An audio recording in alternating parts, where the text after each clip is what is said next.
Estamos em Rio das Ostras, na praia de Costa Azul, para conversar com o artista Luiz Roberto da Rocha Maia, que é conhecido por suas obras naif. Olá, tudo bom, Roberto?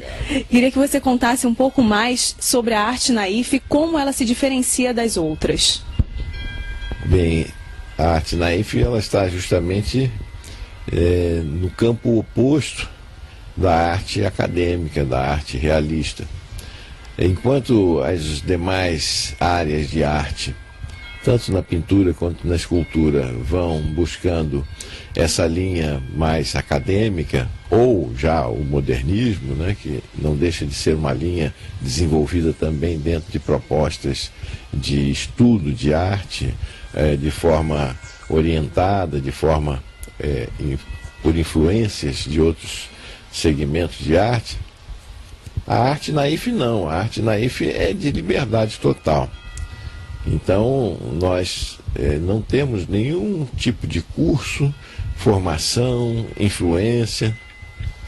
Cada artista naif é, vamos dizer assim, uma identidade muito própria, muito peculiar. E fomos definidos, e eu gosto muito dessa definição, como os poetas anarquistas do pincel. Ou seja, nós na palavra anarquista não vemos a presença ideológica ou filosófica, mas o comportamento de liberdade e de autocondução do processo de aprendizado, do processo de criação, do processo de produção. Portanto, uma arte que ninguém nos tem que dizer como é. Cada artista desenvolve a sua própria maneira de fazer e de ser. E assim a arte naif tem essa riqueza que expressa, na condição de relação de contadores de história, uma relação muito forte com o cotidiano e a cultura de cada povo. É interessante, então, que nesses estudos se vai perceber que um artista acadêmico, o realista brasileiro, ele tem toda uma possibilidade de ser muito próximo do que é o europeu, do que é o japonês, na mesma linha. Os modernos também. Já o naif, você percebe nitidamente a influência dessas culturas na pintura daquele artista. Então, um naif japonês leva para suas telas toda essa característica da cultura oriental. Um naif alemão ou europeu, vamos dizer assim, também leva isso. E o brasileiro também tem suas características de viver num país de muito sol, de muita luz, de muita alegria, de muita liberdade. Então, o naif brasileiro é um dos mais crescentes e respeitados no mundo, na atualidade. Eu acho que isso dá um destaque, uma diferença entre o que é o naif e os demais estilos de pintura. E agora pode contar também um pouco mais sobre a sua trajetória. Você que, pelo que li, é apaixonado pela arte desde adolescente e largou, né, a carreira de professor, administrador, para se dedicar exclusivamente à arte. Bem, eu tenho na arte aos 18 anos uma bênção, vamos dizer assim. Meu avô era um pintor amador, gostava muito de fazer aquela pintura por diletantismo, né, passatempo. E ele, já muito velhinho, idoso, no final de vida, pediu que eu executasse, durante um carnaval, no Rio de Janeiro, um pouco de pintura nas telas que ele havia deixado a um canto do quarto, já que por força da doença ele não estava mais podendo utilizar o material. E eu, acompanhando ele nesse momento, comecei a pintar e dali fui descobrindo esse caminho. Tive uma certa dificuldade em me aceitar como naif. É uma coisa que depois eu fui verificar, é natural. As pessoas não se aceitam naif porque elas às vezes têm um sonho de ser um acadêmico, um clássico, né, um realista, mas não querem entrar para uma universidade, fazer um curso de belas artes, então elas nunca vão conseguir aquela perfeição que caracteriza a pintura técnica, né? E então elas, num certo momento, vivem um drama, e até que alguém force esse nascimento, essa aceitação, e a pessoa então se admite na IFE. Por quê? Porque a pintura na IFE exige, inclusive, que se tenha espontaneidade. Eu vou, de repente, tenho uma ideia, volto na tela e completo a ideia.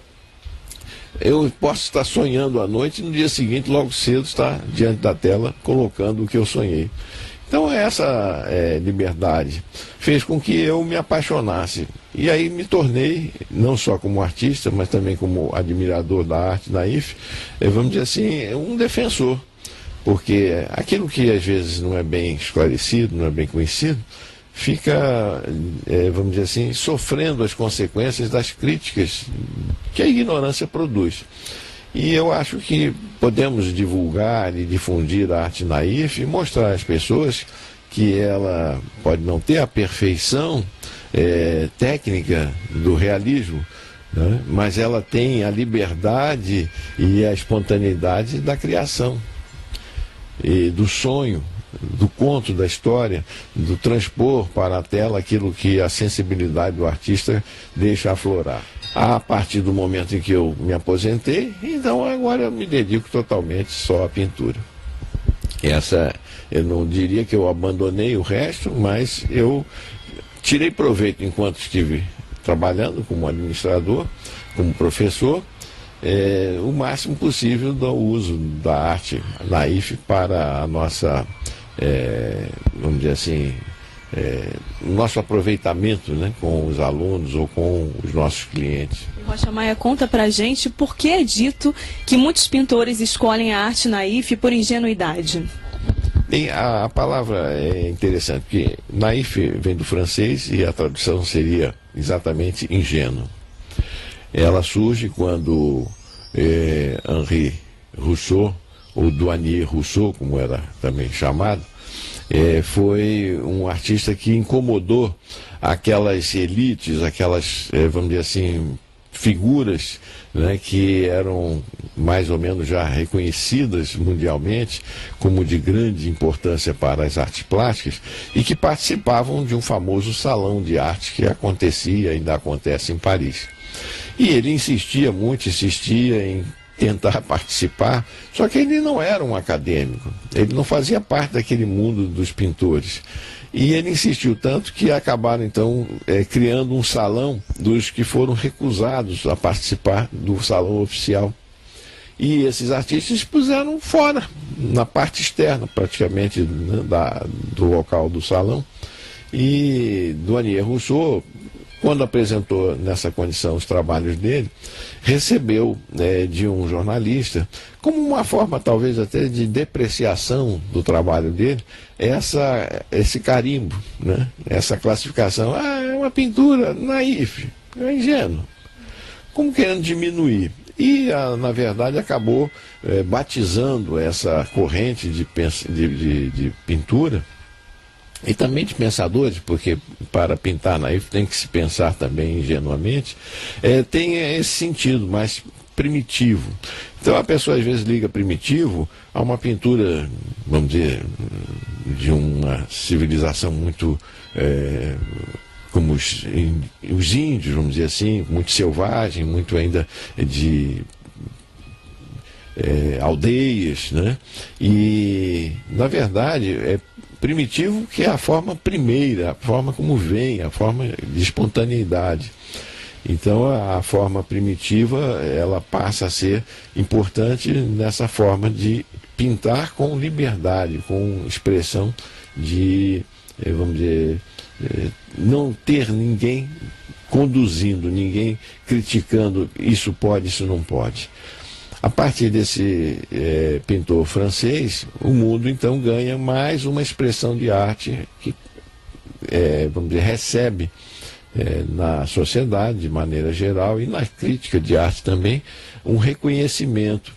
Daí, em alguns salões e algumas galerias, cria-se até especialidade em apresentar a arte naif. Outros salões e outras galerias começam a abrir também espaço para receber a arte naif, concorrendo de igual para igual com as demais formas de classificação de arte. E a arte naif, ela existe talvez é a mais primitiva de todas as artes, porque quando olhamos uma pintura rupestre, temos uma sensação de que aquilo ali, quem fez, frequentou algum curso de belas artes? Não. Ele tinha um dom, tinha uma habilidade, tinha uma necessidade de fazer o quê? De narrar o cotidiano da sua tribo, né? Da sua caverna, de passar até algum ensinamento através de uma linguagem que era muito simples e fácil de entendimento por todos. A partir disso, então, eu posso dizer que a arte naif é das mais antigas, mas o reconhecimento dentro do mundo culturalmente, vamos dizer, desenvolvido como arte, é muito recente, cento e poucos anos. A partir desse momento em que na França, Henri Rousseau se destaca e passa a ser reconhecido como Picasso e outros grandes mestres das obras de arte da época deram a ele um reconhecimento. E aí todos os outros que seguem essa linha, que seguem essa forma de fazer a arte com liberdade, com espontaneidade, querendo narrar a cultura do seu povo, engajam-se nesse processo que vem crescendo, e graças a Deus no Brasil temos hoje uma arte naif bem reconhecida, bem forte. Rocha Maia, por trás das suas obras, você sempre tenta passar ou passa realmente uma história? Você quer contar uma história para quem vai ver? Ou eu conto a minha história, ou eu conto através da minha pintura a história que me contam. Uma ocasião, eu estava em Brasília e a pessoa ligou e por telefone, conversando, disse: eu gostaria de encomendar ao senhor uma obra que queremos, enfim, tinha lá as razões para que ela fizesse a encomenda. Eu disse: olha, eu posso aceitar a encomenda desde que a senhora me conte por que esse presente vai ser dado, qual a razão, né? E se essa história me comover, me tocar, eu certamente vou conseguir pintar. E realmente foi um trabalho muito interessante e que mostra isso. Às vezes nós podemos também pintar as histórias e contar, portanto, as histórias que os outros nos contam. Prefiro muitas vezes contar as histórias que eu mesmo tenha passado, tenha vivido, e de alguma maneira eu acho que é isso que vai sempre me acompanhando a vida toda. Porque tive muitas experiências interessantíssimas de vida, de área rural, nasci no Rio de Janeiro, no litoral, frequentei a praia, depois subi a serra, fui para Teresópolis, passei anos na área rural. Todas essas influências depois foram para Brasília, me acompanhando, e em Brasília muitas outras experiências surgiram. Em 2010, quando eu tive a oportunidade em Brasília de ter a edição de um livro contando essa minha vida até 2010, eu fui buscar no testemunho de críticos ou de outros artistas que me conhecem essa, vamos dizer, referência da minha pintura. Graças a Deus, eu não tive necessidade de negar nenhum dos textos oferecidos por terem críticas negativas. Todos foram muito positivos e todos foram aproveitados, estão no livro. Agora, peço para você falar um pouco sobre seu ateliê em Brasília, Luz Dourada, né? Foi um sonho conquistado? Conta um pouco para a gente. Em Brasília, eu tive a oportunidade de construir um ateliê que estava muito bem estruturado e que, vamos dizer assim, me permitiu levar, através desse ateliê, a minha arte, inclusive para fora do Brasil. Mas quando se vai buscar, especialmente fora do Brasil, mercados e reconhecimento, é necessário que se tenha uma estrutura e se mostre um trabalho sério, um trabalho profissionalmente estruturado. E o ateliê estava, portanto, nessa condição, que é o que eu quero também repetir aqui em Rio das Ostras. Eu pretendo, aqui nós estamos ainda nos adaptando, estamos escolhendo, inclusive, futuramente, onde vamos instalar galeria e ateliê de arte, mas lá em Brasília a experiência já me deu o know-how necessário, vamos dizer, para fazer a repetição aqui em Rio das Ostras de talvez até melhor ateliê de arte. Eu acho que é essa a visão que o ateliê às vezes dá, porque você cria uma estrutura que dá condições de você trabalhar profissionalmente com a arte. Algumas pessoas limitam essa visão, no caso de arte plástica e pintura, a fazer a pintura do quadro e a vender. Mas não. Podemos também fazer oficinas de criatividade nas empresas para programas de melhoria de qualidade de vida. Não existe nada mais moderno do que isso, né? A arte, então, é uma transformadora social. Muito forte, especialmente no caso da arte naif. Agora eu vou buscar as brasas para minha sardinha. Como arte e educação. A arte naif, ela tem uma linguagem, por ser ingênua, uma linguagem acessível a todos, e especialmente à criança. A pintura da criança, o desenho da criança é por excelência naif. Tem que ser naif, porque é impossível você querer que uma criança com 4, 5 anos de idade, que ainda não sabe ler nem escrever, e que sabe desenhar e já pega um lápis e começa a fazer alguns rabiscos, que ela tenha todo um conhecimento de técnicas, de profundidade, de proporcionalidade, Não, isso daí fica para depois. No momento ela precisa comunicar, e ao comunicar ali, ela passa, né, no processo de leitura, também um aprendizado. Crianças, meninos, meninas ainda, às vezes, que têm autismo, tem muita dificuldade de se comunicar falando ou até escrevendo. Mesmo que já tenham aprendido, elas não conseguem com facilidade. Mas através da arte elas conseguem, na pintura, no desenho. Eu tive algumas experiências muito boas também de ficar próximo ao meu trabalho, sem que as pessoas soubessem quem tenha pintado, e em espaços, às vezes, de acesso popular. E ficava reparando o comportamento das pessoas diante das minhas telas, coisa que, numa tela moderna, passavam batido. Olhavam e já iam direto. Olhou, não entendeu, segue em frente. Quando chegava em frente do meu quadro, e aí um chamava o outro, um cutucava o outro, e aí começava a mostrar aqui e ali quantas coisas interessantes estavam contidas naquele trabalho. Porque a pintura também permite essa aproximação, essa alternativa. É isso. Terminamos agora o primeiro bloco, vamos ao intervalo e já voltamos com mais histórias de Rocha Maia.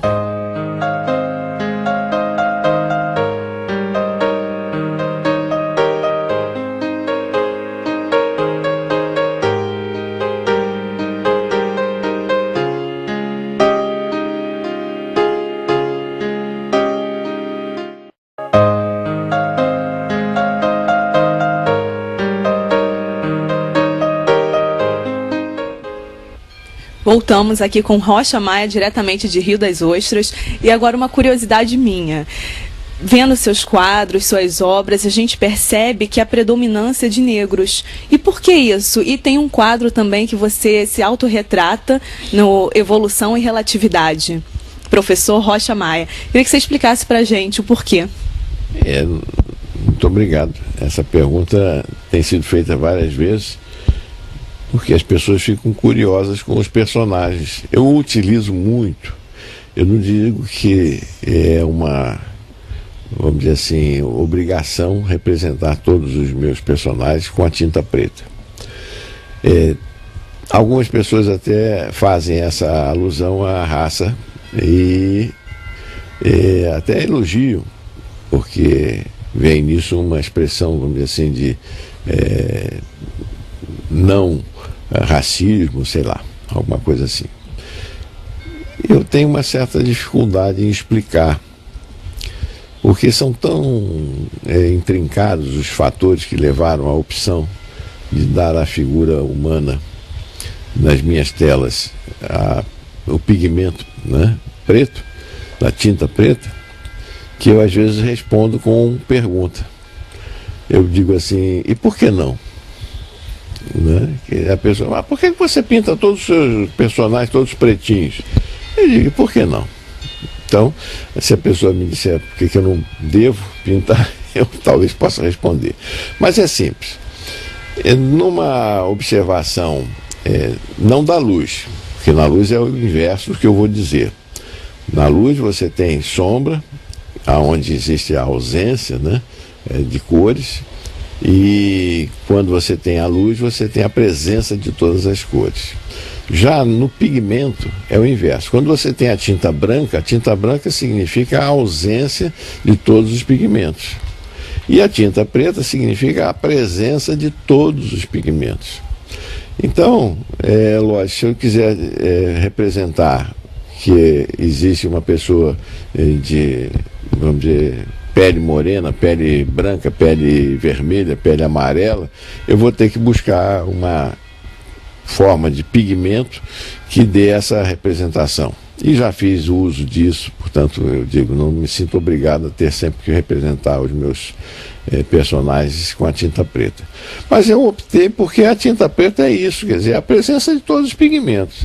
Aí você vai perceber em alguns quadros que tem uma mulher com a pigmentação da tinta preta no seu corpo e, no entanto, o cabelo às vezes é louro ou é ruivo, né? Então não existe uma intenção exata de representar a raça negra em todos os meus personagens. Existe a intenção de representar, assim, todos os seres humanos representados nessa forma de unir a todos num pigmento único. E no quadro que você fez referência, é mais do que nunca, então, uma história vivida por mim mesmo numa sala de aula. Aquele quadro está expressando um momento que eu, quando fui professor em curso noturno, tinha que diariamente contornar. Se a pessoa observar o relógio que está na parede, ele está dando mais ou menos, acho que 10 para as 10 da noite. As janelas já mostram tudo escuro fora da sala, né? Então, à noite já. E nesse horário é dificílimo o professor conseguir, na faculdade noturna, segurar aluno dentro de sala. Os que ficam, às vezes, estão cochilando, estão com sono, porque passaram o dia trabalhando, ou acordaram muito cedo, e estão desesperados, porque ainda tem que pegar a condução, tem que ainda ir buscar o ônibus, o metrô, para poder chegar em casa, que ainda leva não sei quanto tempo, a insegurança que às vezes gera isso tudo. Aí, naquela tela eu estou representando alguns personagens que foram meus alunos. Tanto que quando eu expus esse quadro pela primeira vez, e eu fiz isso na faculdade onde eu dava aula, muitos alunos de turmas diferentes me procuraram e disseram: professor, o senhor fez a nossa turma, né? Eu vi lá o senhor. Eu levo para a tela, em algumas situações, também figuras com a representação, como eu fiz na série portuguesa, em que foi necessário para, vamos dizer, fazer uma representação de azulejaria portuguesa, que foi essa a intenção, né, uma imitação da azulejaria portuguesa, da representação de personagens também com características europeias. Então eu fui buscar pigmentação nessa pintura de peles mais claras, mais brancas, mais europeias. Agora, para um leigo, você até contou no primeiro bloco que já fez uma experiência de estar atrás, vendo os visitantes numa exposição, olharem as suas obras e as percepções, né, de cada um. Você acredita que as suas obras, pelo que eu pude perceber, também tem muitos detalhes, muitas ações juntas, como Balança Mas Não Cai, né, o prédio. Então a pessoa tem que estar bem atenta, prestar muita atenção nos detalhes. É porque nós, na IFES, somos detalhistas, não somos perfeccionistas. Nós não nos importamos com a perfeição, até mesmo porque a falta do domínio técnico para a produção da perfeição, do realismo, nos falta, né? Nos impõe essa limitação. Já para uma, vamos dizer assim, riqueza, né, da expressão, da comunicação, da história, do ambiente, do momento, enfim, dar a essa linguagem um aquecimento emocional é necessário detalhes. E aí então começa, como nesses quadros que você fez referência, o Balança Mas Não Cai, que está em Portugal, numa galeria, a Galeria Colorido.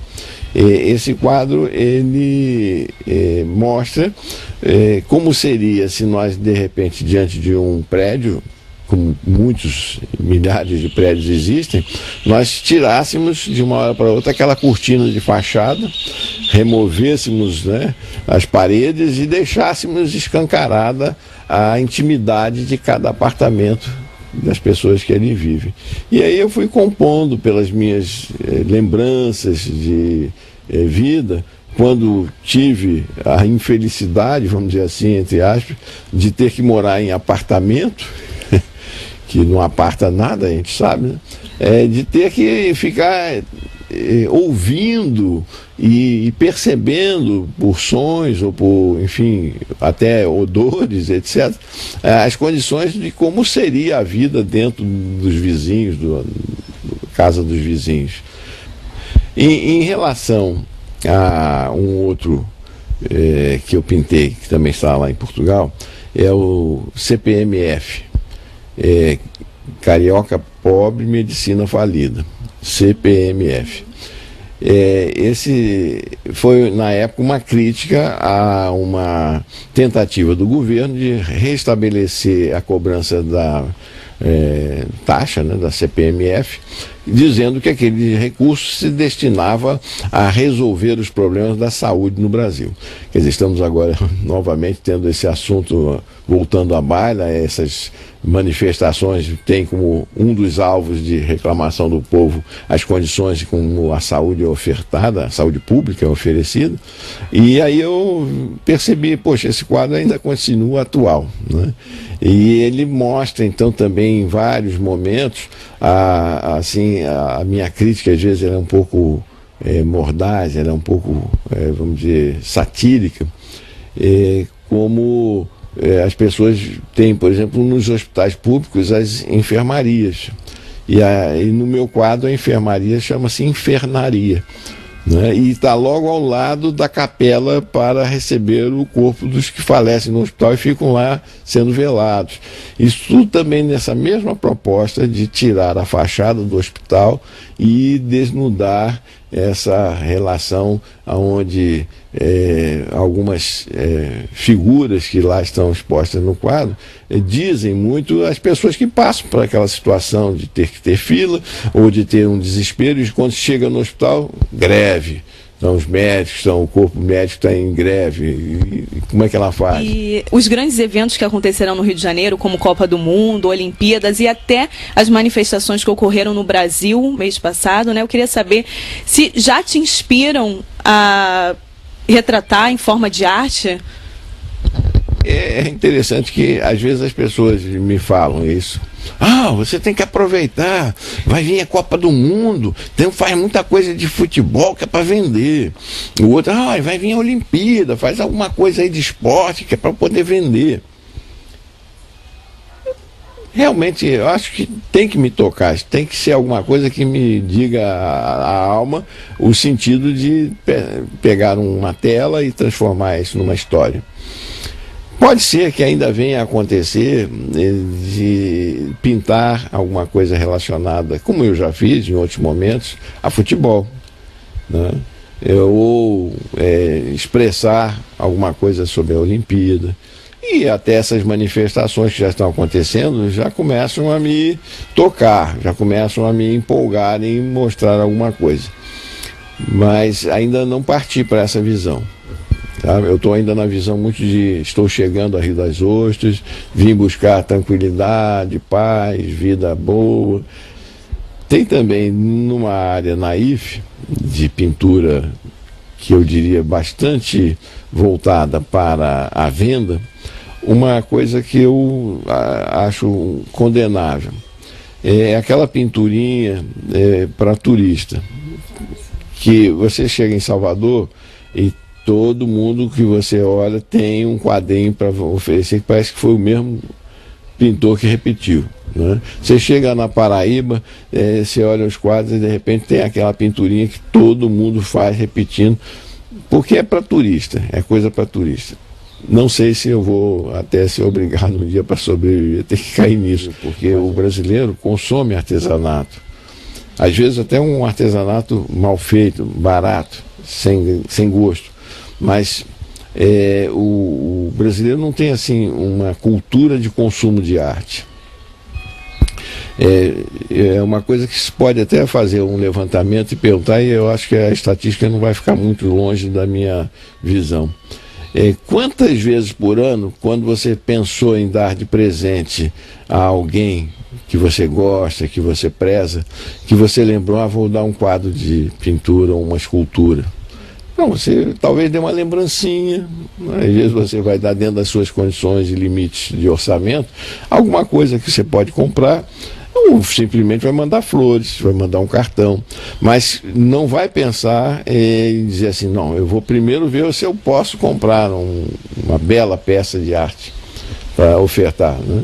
Casamento tem uns montes, né? Ainda é uma coisa que ainda não deixou de ser, vamos dizer assim, praticada. E as pessoas presenteiam. Só que muitas pessoas às vezes lembram, não, vou dar um quadro de presente para a família ter na sua sala, para enfeitar o quarto, para enfeitar a cozinha, que seja. Não, você vê que as pessoas deixam isso assim, quase que o último dos últimos itens. E isso dificulta muito, portanto, no Brasil, a vida do artista plástico tirar com dignidade o seu sustento. Então ele, entre aspas, não querendo assim, carimbar, mas ele se prostitui de alguma forma num certo momento, porque pelo desespero de ter que viver, ele começa a aceitar fazer qualquer coisa. Acho que eu não sei se vou viver tanto para ver no Brasil esse crescimento, esse surgimento dessa alternativa, mas estimo que para minha filha, pelo menos, que está agora com 21 anos, ela venha viver num país que a arte seja consumida de forma normal, natural, como se vê em países mais evoluídos. Rocha Maia agora vai explicar pra gente o seu último trabalho, que vai retratar a história dele de Brasília até o Rio de Janeiro. Pode contar um pouquinho, Rocha Maia? É lógico. A tela, ela tem início assim. Eu primeiro faço o fundo, estabeleço sobre esse fundo uma linha de como se fossem capítulos a serem depois detalhados. Então aqui está apenas feito o fundo e preparada a história em 8,40 metros de tela, que tem 50 centímetros de altura. E aí vamos mostrar várias passagens, desde quando se sai de Brasília, passa-se por Minas Gerais até chegar ao Rio de Janeiro. O detalhamento vai sair de forma espontânea também, quer dizer, essa história, se alguém quiser fazer essa viagem, vai ver que essa paisagem não é exatamente a que está aqui, porque ela não foi feita com base em fotografias e imagens, mas apenas em memória. Então ela tem ícones de referência que, quando se chega em Brasília, vai se ver a esplanada dos ministérios, vai se conhecer a parte central do plano piloto, a parte histórica, né, da cidade, que é histórica, porque já tem 50 anos Brasília, né? E depois nós vamos entrar numa visão do Brasil interior, da estrada, percorrendo Minas Gerais, e como tem Minas Gerais para se vir de lá para cá, né? É um estado muito grande, e até chegar ao Rio de Janeiro, onde eu no final aqui escolhi um dos ícones presentes, é o Pão de Açúcar, né? Quer dizer, é uma referência ao Rio de Janeiro, que ninguém tem dúvida de que estaríamos chegando ao Rio. Agora, ela é uma técnica com base em spray, tinta de spray, depois eu aplico uma camadazinha de tinta a óleo para fazer as estradas, o fundo, vamos dizer assim, de onde vão estar prédios, etc. E no final eu utilizo uma tinta relevo para fazer os personagens, os bonequinhos, que são uma das características que minha pintura vem adquirindo, porque num certo momento, uma senhora que é muito amiga minha e que organiza salões de arte no Rio Grande do Sul, ela fez um desafio. Ela queria ver de que maneira nós poderíamos tentar inserir na pintura a leitura dos deficientes visuais. E eu percebi que a tinta relevo, ela deixa no quadro uma condição de plasticidade que a pessoa pode passar a mão e perceber então as diferenças de alto relevo, de textura, né? é óbvio que teria que existir um texto em braille, e essa experiência foi feita num salão lá em Bento Gonçalves, no Rio Grande do Sul, onde ao lado dos quadros daquele salão, todos os artistas davam a explicação temática, né? E aí a leitura em braille favorecia para que o deficiente visual depois, de forma tátil, conseguisse perceber a imagem, enfim, a disposição, a composição do quadro. Essa série, ela teve início exatamente como vocês viram lá naquela tela de 8,40 metros. Ela também tinha 8,40 metros, foi dividida nesses tamanhos, e cada capítulo da história que se pretende contar está numa dessas telas sendo narrado. Aqui ela já está finalizada, só faltando, como nesses aqui já tem a moldura para ir para uma exposição. Na exposição eles vão ser colocados lado a lado, formando uma sequência de imagens que fazem como se fosse um filme, né? Aqueles quadrinhos, e saindo do primeiro momento do que se narra até chegar ao final. Aqui temos dois quadros que se juntam, mas ali já se percebe naquela praia que juntam. E aqui então estaria Macaé e lá já Rio das Ostras, né? Uma visão minha, uma visão muito própria, não tem nenhuma obrigação de ser exatamente como se vê numa fotografia, na realidade de Macaé ou de Rio das Ostras. A maior parte das suas pinturas são assim, para ter essa releitura, né? Certo, isso, nesse momento sim, nesse momento eu tenho feito a utilização constante dessa tinta, né? E até eu tenho usado tanto ao longo desses anos que até já poderia ser considerado como deficiência proveniente do trabalho. Esse meu dedo entortou. Aí eu pergunto, mas como? É o pincel? Não, é o tubo da tinta que eu aperto, e de tanto apertar o tubo da tinta foi entortando. Foram milhares de tubinhos de tinta utilizados ao longo desses anos. E para encerrar, Rocha Maia, eu queria que você contasse para a gente o segredo aí de tanta inspiração. Qual é a sua maior inspiração? Não existe uma. Acho que é necessário que se tenha um conjunto de inspirações. A pessoa com quem se vive, a pessoa com quem se tem no casamento um momento de amor, de felicidade, essa é uma fonte de inspiração. Os filhos que se têm, fonte de inspiração. Os amigos que se reúnem, fonte de inspiração. As cidades aonde nós vamos contribuir, vamos participar da vida, do cotidiano, também tem inspiração. Quer dizer, eu acho que muitas coisas, às vezes, até que poderiam ser consideradas como tragédias, podem ser fonte de inspiração. Então eu faço da minha arte, da minha pintura, um conjunto de busca de inspiração constante, porque eu quero estar todos os dias, sob todos os pontos de vista, vivendo cada vez melhor. Essa é uma proposta de Émile Coué, um filósofo francês, que criou o poder do pensamento positivo, e eu tenho nisso realmente um princípio muito forte. Esse compartilhamento de um mundo positivo, de pensamentos positivos, de pessoas positivas, seja crescente. Eu busco muito isso. Então eu acho que estar em Rio das Ostras vai ser realmente uma fonte de muitas inspirações, vai ser muito oportuno para também trazer, quero ver se convido outros artistas, amigos a virem conhecer Rio das Ostras, se amanhã ou depois também tiverem a opção de aqui encontrar um porto, né, para descansar das suas diversas viagens e navegações, que venham, como eu estou fazendo, encontrar esse acolhimento. Acho que a nossa proposta de estar em Rio das Ostras, ela está muito coerente com aquilo que nós acreditamos.